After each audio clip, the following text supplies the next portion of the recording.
واقعہ معراج اپنی اہمیت کے پیش نظر اس بات کا تقاضا کرتا ہے کہ اس پر تفصیلی بحث کی جائے، اس پر اٹھنے والے اعتراضات اور شکوک و شبہات کا حقیقت پسندی سے جائزہ لیا جائے اور ان کی وضاحت کی جائے، تاکہ اپنے اور بیگانے، ماننے والے اور انکار کرنے والے سبھی اس سے کچھ نہ کچھ فائدہ اٹھا سکیں، مستفید ہو سکیں۔ سب سے پہلے تو اس سفر مبارک کی تاریخ اور مہینے میں اختلاف پایا جاتا ہے۔ بعضوں نے اسے ربیع الاول کا واقعہ قرار دیا، بعضوں نے ربیع الاخر کا واقعہ قرار دیا، اور بعض حضرات نے تو رمضان مبارک کی کوئی تاریخ مقرر کر رکھی ہے۔ لیکن ابن قتیبہ دینوری، جن کا سن وفات 267 ہجری ہے، اور علامہ ابن عبد البر کہ جن کا سن وفات 463 ہجری ہے، انہوں نے رجب کی تعیین کی ہے، یعنی واقع معراج کو رجب میں ثابت کیا ہے۔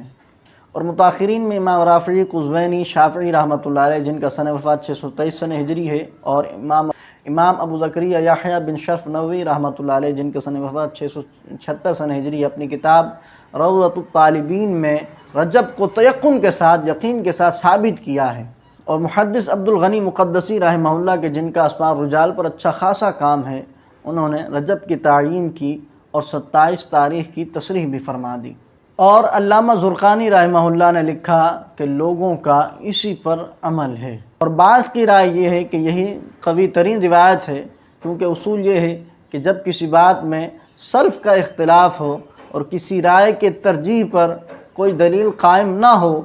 تو بظن غالب اس دلیل کو ترجیح دی جائے گی، اس بات کو ترجیح دی جائے گی کہ جس پر عمل درآمد ہو اور جو لوگوں میں مقبول ہو۔